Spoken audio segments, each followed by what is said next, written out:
Hello guys, welcome sa ating bagong vlog. Ito ay ang tungkol sa pag-vulcanize ng ating gulong ng sasakyan. Kaya sit back and relax and enjoy the video. Kaya ito na, alright.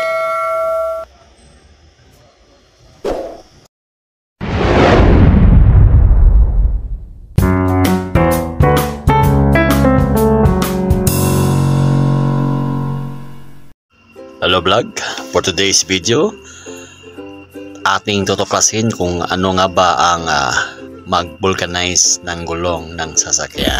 Kaya kung kayo ay bago pa sa aking channel, huwag niyo pong kalimutang mag-subscribe, like, comment at share ang video na ito para sa mga. So ayan, papunta na po kami dyan sa vulcanizing shop kung saan mas high-tech ang kanyang kagamitan sa pag-vulcanize ng mga gulong.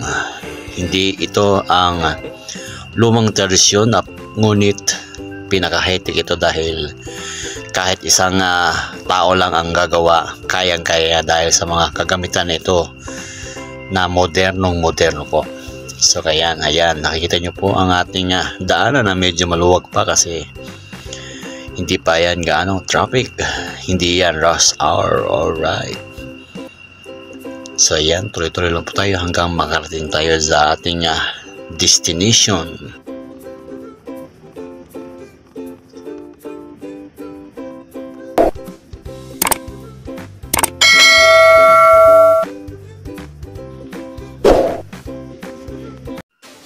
So ayan guys, tapos na pong lilinis ni Kuya ang ating gulong at kasalukuyan niyang binabalik ang mga tornilyo para ikabit ulit ang gulong sa ating sasakyan.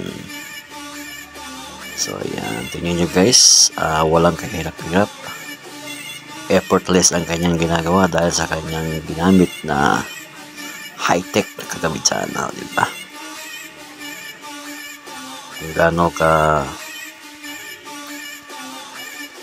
Kung gaano kagamit ang hangin. So ayan, dito po guys, sinusukat po ng ating vulcanizer ang ating gulong.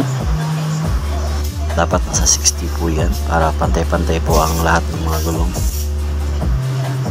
Ayan, sinusukat po ng ating vulcanizer.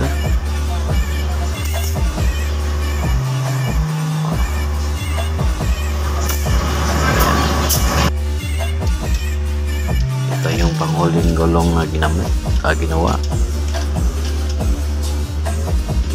Ayan, nagamitan po yan ng alligator na chuck. Diba? Ang kalakas na ang kanyang ginagamit na chuck para matanggal yung gulong. Ito yung konting may singaw sa gulong dahil sa nakaumbok na kalawang sa loob ng ating gulong.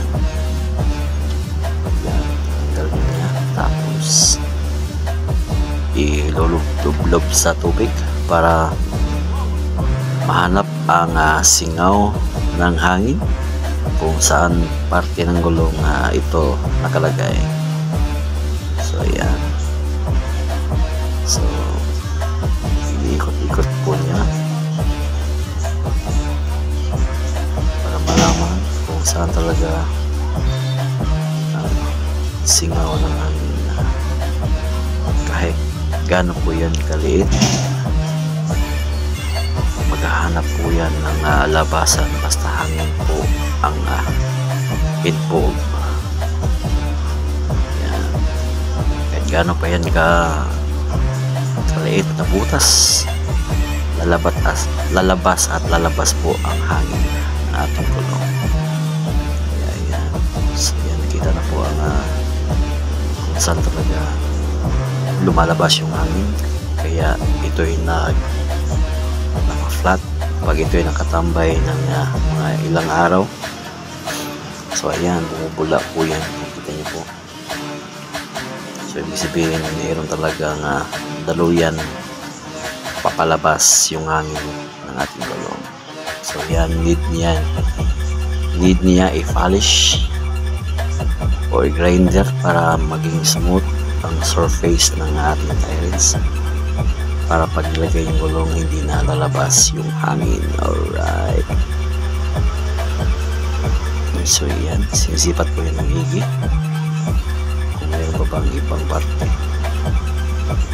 na labasan ng hangin ng ating gulong.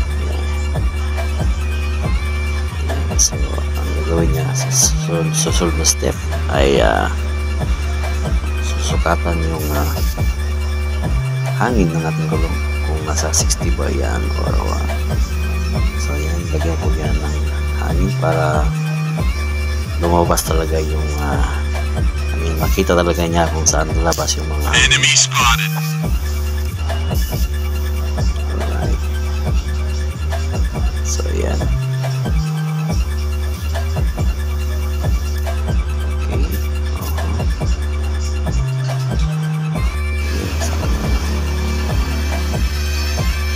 Ito na po yung panghuling gulong. Alis ni kuya para maging smooth at hindi na ito maumbok at hindi na makakalabas yung hangin pag nilagyan niyo yung gulong. So yan, pinapalis niya ng may gawa ng grinder.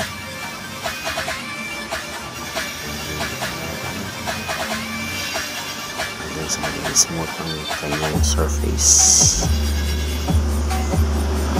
Ayan, nakikita niyo po yung kalawang na nakaumbok na dahil sa matagal na yung ating tires. So yan, nilagay na po niya ng oil ang bawat sulok na ating gulong para maging mag-sealed at hindi na sisingaw yung hangin. Ilang araw pa yan nakatambay. So yan, so nakita nyo po ang kanyang ginagamit. High-tech na rin ang kanyang ginagamit. Yan, konting ikot lang, ayan, pasok agad sa banga. O diba, walang kahirap-hirap, smooth, suwabe ang kanyang gawa. Enemy spotted. Kaya nagpapasalamat tayo sa nakaimbento ng ating ang machine na ito para sa mga manggagawa natin ng mga vulcanizer. Yung malaking bagay po yan at malaking tulong po sa kanilang hanap buhay. Kaya hindi na sila mahihirapan sa pagtanggal ng gulong. Gagamit ka lang ng compressor at itong makina na pusa ng magtatanggal ng gulong. So ganyan ka powerful ang hangin. Lahat ng bagay na kayang gawin ng hangin. Yan. So walang kahirap-hirap ang ating vulcanizer sa paggawa. Ayan, so nilagyan na po ni kuya ang hangin ng ating gulong para matapos.